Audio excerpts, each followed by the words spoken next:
Bonjour à tous et bienvenue dans Metamorphosis School, l'école de la transformation.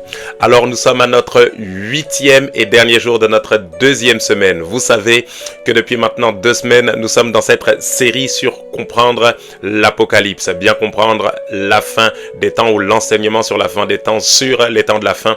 Et nous avons vu tellement de choses. Nous avons passé en revue tellement de révélations, tellement d'enseignements et le Seigneur nous a fait un grand bien.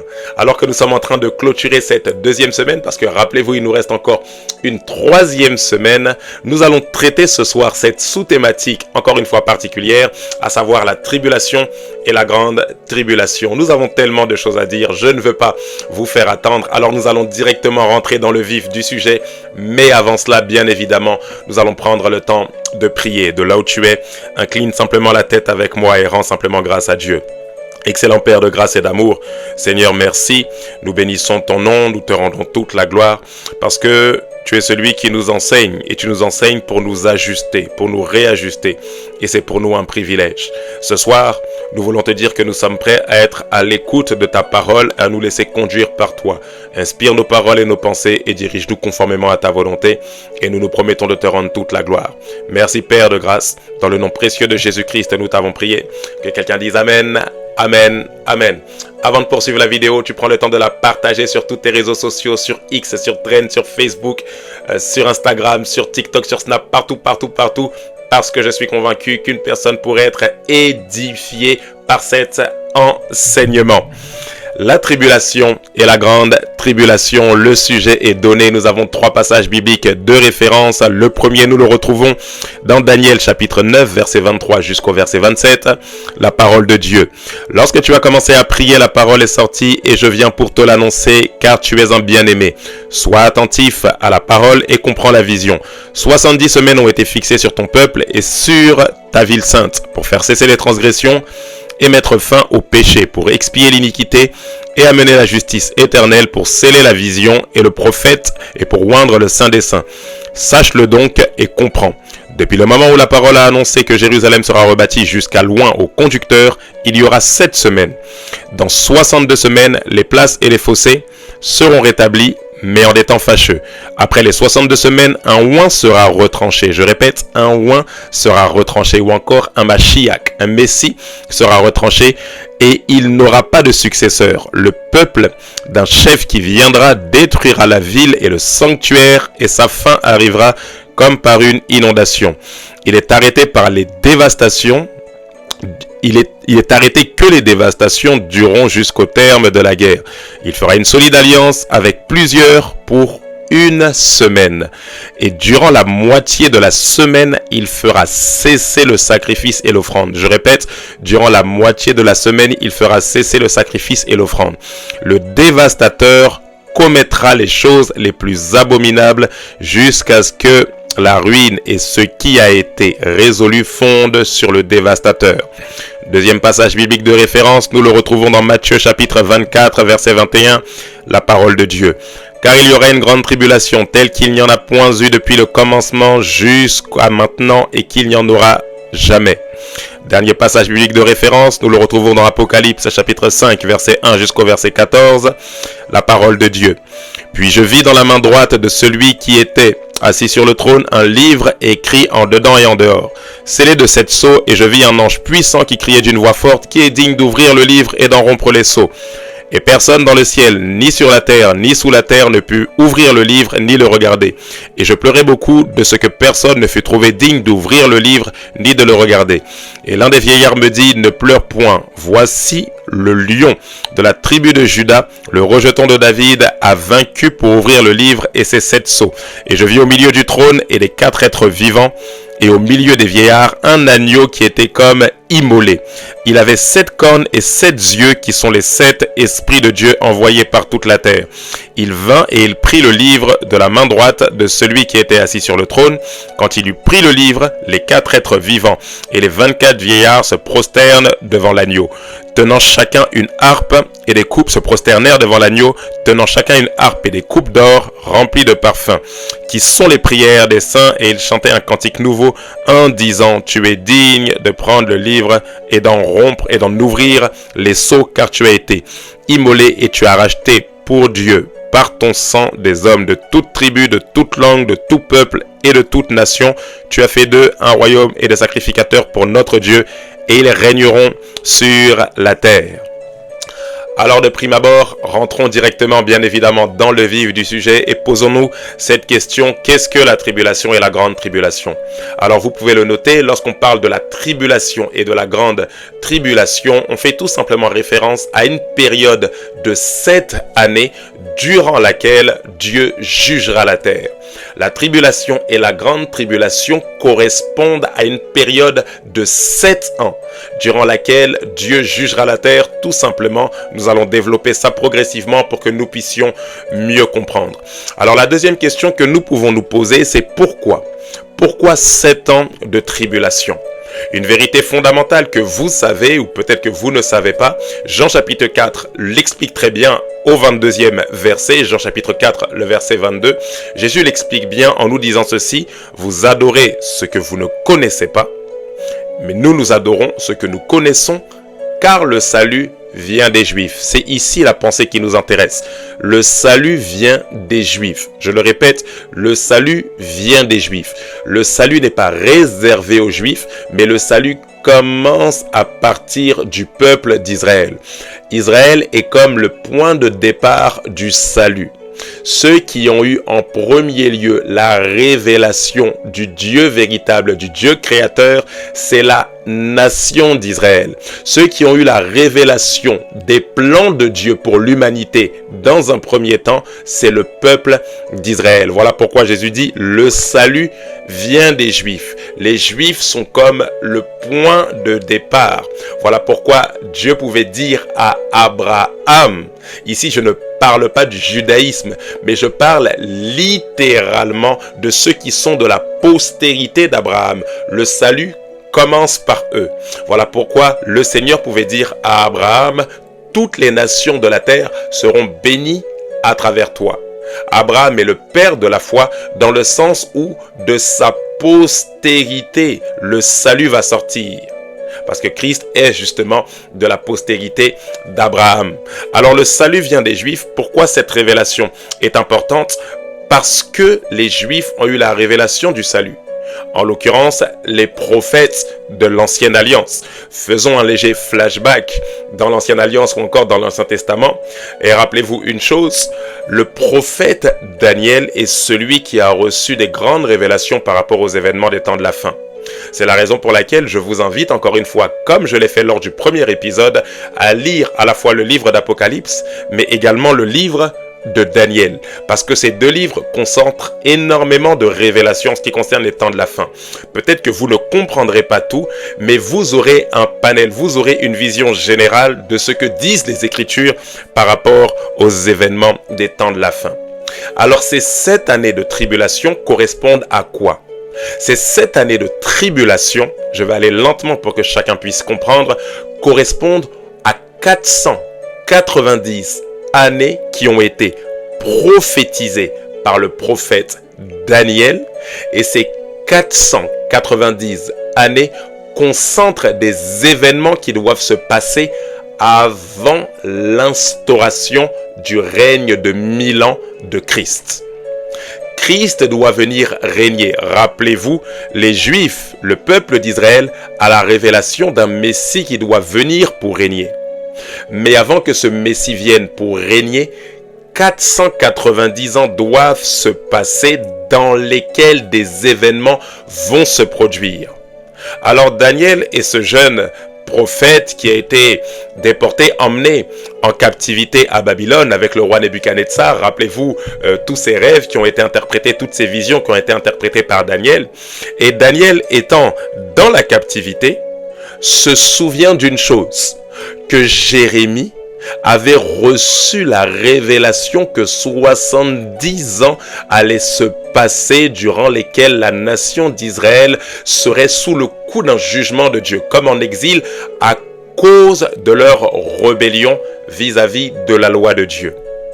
Alors lorsque les 70 ans que Jérémie a prophétisé commencent à arriver à leur terme, Daniel, s'en souvenant, adresse une prière à Dieu. Comme si Daniel voulait rappeler à la mémoire de Dieu que les 70 ans sont en train d'arriver à leur terme. Faisant cette prière à Dieu, le Seigneur révèle à Daniel qu'en réalité, la délivrance totale du peuple d'Israël et le règne du Mashiach, le règne du Messie, ne se fera pas après 70 ans, mais après 70 semaines. Ça commence à avancer, ça commence à se corser. Ces 70 semaines que vous voyez dans le passage de Daniel que nous venons de lire, et là où Daniel divise ces semaines en plusieurs parties, nous voyons 7 semaines d'abord, puis ensuite 62 semaines. Ces 70 semaines correspondent à un langage prophétique qui fait référence non pas à 70 semaines, mais tenez-vous bien, à 70 fois 7 ans. En d'autres termes, ces 70 semaines correspondent à 490 ans. Ce n'est pas 70 semaines, mais c'est 70 fois 7 années. Ce qui nous donne un total de 490 années avant que le Messie vienne instaurer son millénium, son règne. Alors Daniel reçoit la révélation de ce qu'en théologie on appelle les 70 semaines d'années. Mais c'est littéralement ici la révélation de 490 ans. Et dans ces 490 ans, les 7 dernières années de ces 490 ans correspondent à une tribulation, et une grande tribulation qui s'abattra sur la terre juste avant le règne du Messie.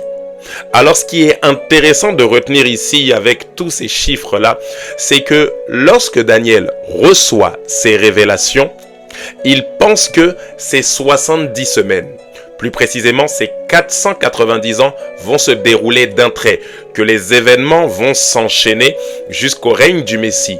Voilà pourquoi lorsque Christ vient, les Juifs s'attendent à ce que Christ instaure le millénium, instaure son règne, qu'il vienne et qu'il dise « Prenons les armes pour vaincre l'oppresseur, prenons les armes pour nous libérer de cette captivité romaine à l'époque, du temps de Christ, du temps où Christ a accompli sa mission, son ministère terrestre. » Mais ce que Daniel ne sait pas, c'est que Dieu avait en réserve le salut, pas juste pour les Juifs, parce que le salut vient des Juifs, mais le salut n'est pas réservé aux Juifs.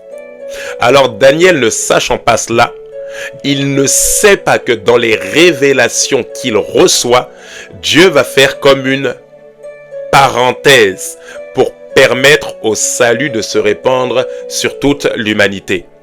Voilà pourquoi dans le passage que nous avons lu, la Bible nous dit que au bout de 69 semaines,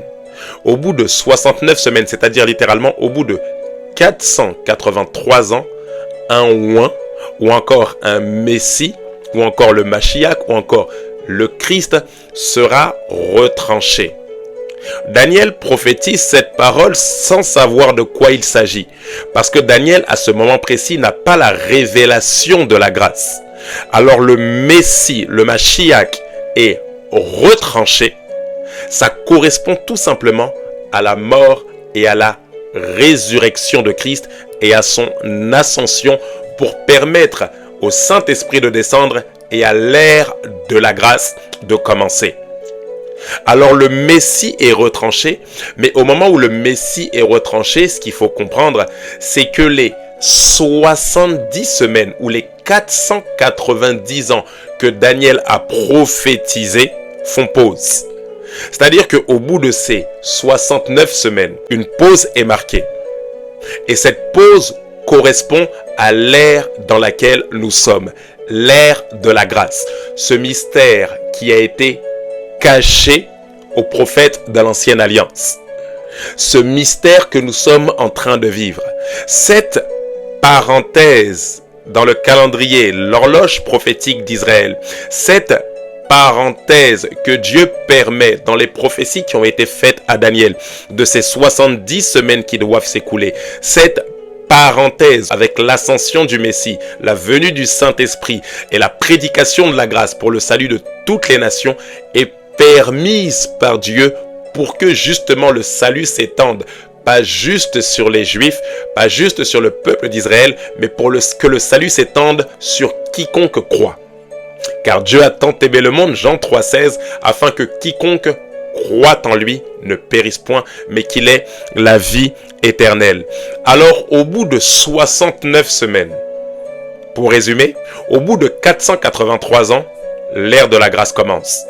Et cette ère de la grâce, cette 6e dispensation, vient comme un mystère qui vient mettre une pause dans tout ce que Daniel a prophétisé. Daniel ne savait pas, en prophétisant ces 70 semaines, ces 490 ans, qu'au bout de 69 semaines, lorsque le Messie sera retranché, l'horloge va s'arrêter. Le temps ne va pas continuer, mais Dieu va mettre comme une pause indéfinie ou définie par lui-même, indéfinie aux hommes. Le temps de la grâce, nous ne savons pas quand est-ce que ce temps va s'arrêter.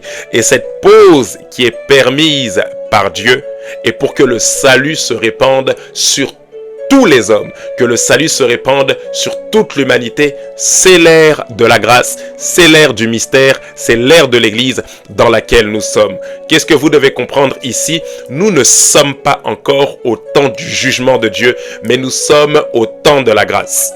Nous sommes dans les temps où la grâce de Dieu doit être répandue en abondance sur toute la terre. Voilà pourquoi lorsque le Seigneur ouvre le livre, le rouleau d'Ésaïe, il dit ceci: l'Esprit du Seigneur est sur moi parce qu'il m'a oint pour annoncer une bonne nouvelle aux pauvres. Il m'a envoyé pour guérir ceux qui ont le cœur brisé, pour proclamer aux captifs la délivrance et aux aveugles le recouvrement de la vue, pour renvoyer libres les opprimés, pour publier une année de grâce du Seigneur. Ensuite, il roula le livre, la Bible dit, le remit aux serviteurs et s'assit. Tous ceux qui se trouvaient dans la synagogue avaient les regards fixés sur lui. Alors il commença à leur dire: aujourd'hui, cette parole de l'Écriture que vous venez d'entendre est accomplie. Jésus annonce des temps de grâce. Mais c'est bizarre, ce livre, cette portion du rouleau d'Ésaïe ne se termine pas à là. Là où Jésus s'est arrêté, c'est à une année de grâce du Seigneur. Mais lorsque vous lisez le passage parallèle qu'on retrouve dans Ésaïe chapitre 61, verset 1 jusqu'au verset 3, juste après une année de grâce de l'Éternel, se trouve la mention et un jour de vengeance de notre Dieu. Mais Jésus ne parle pas de la vengeance de Dieu. Pourquoi? Parce que au moment où Christ vient pour accomplir sa mission, c'est-à-dire annoncer la bonne nouvelle, mourir à la croix, ressusciter, envoyer l'Esprit après son ascension, ces temps-là sont des temps de grâce. Ce ne sont pas encore les temps où les jugements de Dieu s'abattront sur la terre. Voilà pourquoi intentionnellement, le Seigneur fait cette parenthèse. Il marque comme une virgule et il s'arrête là pour montrer que ce que Ésaïe prophétise par la suite n'est pas encore le temps qui est arrivé. Nous ne sommes pas dans le temps où nous devons indexer les hommes. Nous ne sommes pas dans le temps où nous devons juger les hommes. Nous ne sommes pas dans le temps où nous devons pointer du doigt les fautes, les erreurs des hommes, mais nous sommes dans le temps où nous devons proposer aux hommes la solution de sortie du péché. Et cette solution de sortie du péché, c'est l'annonce de la bonne nouvelle de la grâce de Dieu, parce que seule la grâce peut libérer, délivrer les hommes de leur péché. Voici l'agneau de Dieu qui ôte le péché du monde. C'est l'ère de la grâce, c'est l'ère de l'Église, c'est l'ère dans laquelle nous sommes. Alors vous devez comprendre ceci: lorsque Christ est ressuscité et glorifié et envoie le Saint-Esprit, nous sommes dans l'ère de la grâce.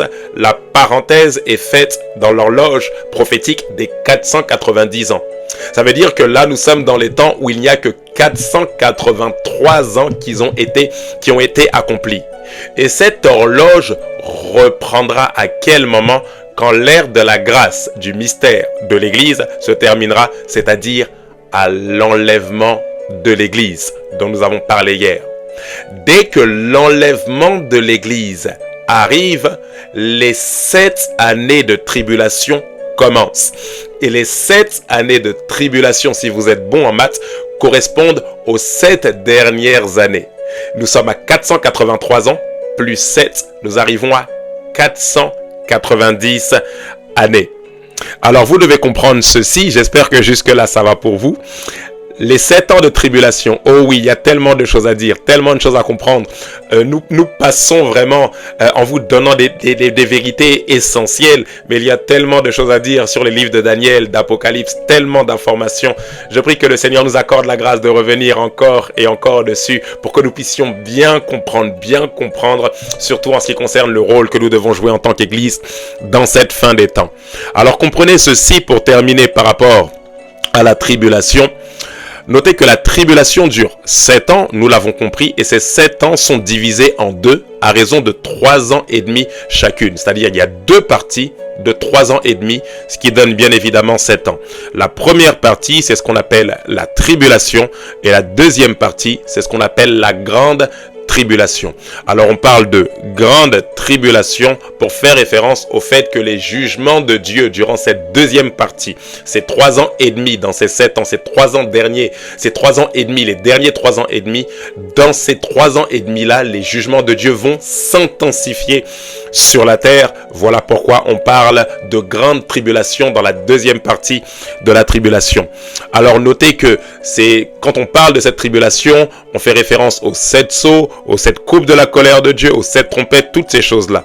Alors vous pouvez le noter, les 7 sceaux représentent tout simplement des jugements de Dieu. Les 6 premiers sceaux, pour ceux qui souhaitent le noter, sont les 6 premiers jugements de Dieu, et le 7e sceau constitue l'accélération des jugements de Dieu. Ensuite, nous passons aux 7 coupes de la colère de Dieu. Alors, les 7 coupes de la colère de Dieu, ce sont ce qu'on appelle les jugements finaux du Seigneur. Ce sont les jugements finaux du Seigneur. C'est comme si, après avoir envoyé ses premiers jugements, le Seigneur envoie ses derniers jugements. Et arrivé au 7e ou à la 7e coupe, c'est là où nous voyons que le Seigneur va démolir ce que la Bible appelle la grande prostituée, Babylone la grande, ou encore que le Seigneur va détruire les systèmes de ce monde. Ne vous inquiétez pas, nous allons expliquer dans les prochaines sessions ces termes, Babylone la grande prostituée, etc. Nous allons expliquer à quoi fait référence Babylone, mais vous l'avez compris, lorsqu'on parle de Babylone la grande, on parle tout simplement des systèmes de ce monde. Voilà pourquoi on parle de la fin du monde. C'est la fin des systèmes de ce monde. Voilà pourquoi on parle de Babylone la grande, à laquelle Dieu va mettre fin, que le Seigneur va démolir. Alors avant de terminer, j'espère que vous avez compris les différentes informations, les différentes notions qui ont été énumérées ce soir. N'hésitez pas à réécouter la vidéo le temps que ça puisse germer. Il y a beaucoup de données remplies de théologie. Je sais que c'est pas hyper évident pour tout le monde, mais en réécoutant et en lisant les livres de Daniel, vous comprendrez mieux, et d'Apocalypse, vous comprendrez mieux de quoi il s'agit. La question est posée pour terminer, et c'est une question qui reste en suspens dans l'esprit de tout un chacun. C'est pourquoi disons-nous que les croyants échapperont à la tribulation? Pourquoi disons-nous que les croyants échapperont à la tribulation? Et nous avons trois vérités fondamentales pour comprendre la raison pour laquelle nous affirmons qu'un enfant de Dieu échappera à cette tribulation et à cette grande tribulation. Il existe 3 vérités fondamentales. La première, c'est que les temps dans lesquels nous sommes, parce qu'aujourd'hui, nous sommes confrontés à des tribulations. Selon qu'il est écrit, ceux qui veulent vivre pieusement seront persécutés. Les temps dans lesquels nous sommes sont des temps de tribulation, mais ces temps de tribulation dans lesquels nous sommes ne sont pas l'œuvre du Seigneur, ne sont pas les jugements du Seigneur, j'allais dire, mais c'est les conséquences des œuvres du royaume des ténèbres. Voilà pourquoi la Bible dit que nous sommes de Dieu, mais le monde entier est sous l'empire ou encore sous la puissance du malin. Mais nous sommes de Dieu. Alors lorsque nous expérimentons aujourd'hui, en tant qu'Église du Seigneur, dans l'ère de la grâce, des tribulations, des persécutions, c'est à cause des œuvres du royaume des ténèbres. Alors que la tribulation dont il est question, c'est le Seigneur qui envoie ses jugements sur la terre. Alors il y a aujourd'hui, dès maintenant, des tribulations qui font référence aux attaques du royaume des ténèbres contre l'Église de Christ, contre l'humanité, qui sont les conséquences de la mauvaise gestion de la terre, à cause de la faute d'Adam, qui a soumis la terre à la vanité et au royaume des ténèbres. Mais il y aura une tribulation, une grande tribulation durant laquelle Dieu jugera la terre. Le deuxième argument, c'est que Dieu n'a pas destiné ses enfants à la colère. Or, la tribulation, c'est la manifestation de la colère de Dieu pour tous ceux qui auront refusé, qui auront été rebelles au Seigneur.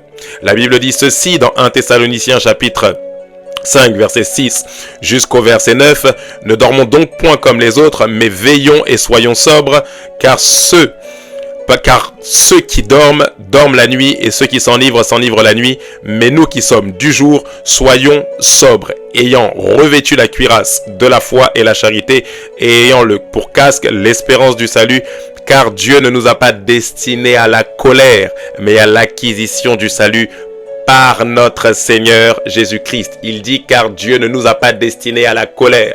Alors si la tribulation, c'est la manifestation de la colère de Dieu, mais que nous ne sommes pas destinés à la colère, il est logique de croire que nous échapperons à la colère de Dieu. De quelle manière? Par l'enlèvement de l'épouse du Seigneur. Le dernier argument qui nous fait comprendre et qui atteste que nous échapperons à cette tribulation et cette grande tribulation, c'est que chaque fois que le Seigneur a voulu faire tomber un jugement sur la terre, il retirait toujours ses serviteurs. Je répète, chaque fois que le Seigneur voulait faire tomber un jugement sur la terre, dans les Saintes Écritures, vous vous rendez compte que le Seigneur retirait toujours ses serviteurs de ce temps de jugement-là. Il l'a fait au temps de Noé, il l'a fait également au temps de Lot, dans les villes de Sodome et Gomorrhe. Rappelez-vous ce que Jésus enseigne dans Luc chapitre 17, verset 26 jusqu'au verset 30.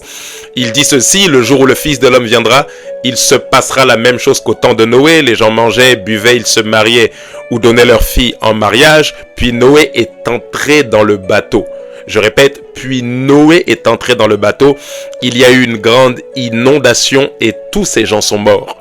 Ou bien il se passera la même chose qu'au temps de Lot, les gens mangeaient, buvaient, achetaient et vendaient, plantaient et construisaient. Mais le jour où Lot a quitté Sodome, Dieu a fait tomber du ciel une pluie de feu et de poussière brûlante. Et tous ces gens sont morts. Le jour où le Fils de l'homme apparaîtra, il se passera la même chose. Alors ici, vous comprenez qu'avant d'envoyer un jugement, Dieu prend le soin de mettre à part ses saints. Dieu prend le soin de mettre à part ses serviteurs. Dieu prend le soin de mettre à part ceux qui lui appartiennent. Voilà pourquoi en tant qu'Église, en tant qu'épouse de Christ, vous ne devez pas craindre et avoir peur de vivre la tribulation, la grande tribulation. Vous devez exclure de vos pensées ces idées qui vous disent, voilà, l'Antichrist est déjà là, voilà, nous allons subir les jugements de Dieu. Non. Le temps de jugement pour l'épouse de Christ est tombé sur la personne de Christ il y a plus de 2000 ans. Et les jugements qui vont venir ne sont pas pour les saints, ne sont pas pour ceux qui ont placé leur confiance en Jésus, mais sont pour ceux qui auront été rebelles au Seigneur. J'espère que vous avez compris tout ce que nous avons pu voir ce soir. N'hésitez pas à aller réécouter encore et encore ces merveilleux enseignements. N'hésitez pas à lire les livres d'Apocalypse, les livres de Daniel pour aller encore plus loin dans la compréhension de ces choses-là. Assurément, le Seigneur vous révélera davantage de choses et surtout vous enracinera dans les révélations en ce qui concerne la fin des temps, mais surtout dans notre positionnement en tant qu'enfant de Dieu. Cet enseignement est riche en connaissances, riche en révélations, et nous voulons comprendre vraiment l'essentiel pour savoir ce que le Seigneur attend de nous dans ces temps de la fin. Encore une fois, nous sommes reconnaissants envers Dieu. Nous nous retrouverons la semaine prochaine pour la suite et la dernière semaine de cette série sur comprendre l'Apocalypse. Je prie que le Seigneur nous fasse encore un grand bien. Excellent Père de grâce et d'amour, nous te disons merci. Merci pour cette semaine. Merci pour tout ce que tu nous as transmis. Seigneur, accorde-nous la grâce. Accorde-nous la grâce, Seigneur, de méditer sur ces vérités afin de les vivre. Accorde-nous la grâce de méditer sur ces vérités afin de les mettre en pratique. Ne nous laisse pas être des auditeurs oublieux, mais donne-nous de saisir la portée de ta parole, cette parole qui concerne la fin des temps, afin de nous ajuster en tant qu'Église, afin d'adopter l'attitude, le comportement que nous devons avoir en tant qu'épouse du Seigneur. Nous te disons merci, nous bénissons ton nom, nous te sommes infiniment reconnaissants. Voilà pourquoi nous te rendons toutes les éloges, toute l'honneur et toute la gloire qui t'est du Père. Dans le nom précieux de Jésus-Christ, nous t'avons prié. Que quelqu'un dise Amen. Amen, amen. Très bonne soirée à vous. Je vous donne rendez-vous la semaine prochaine pour notre 3e semaine sur comprendre l'Apocalypse. À très bientôt avec Métamorphosis School, l'école de la transformation.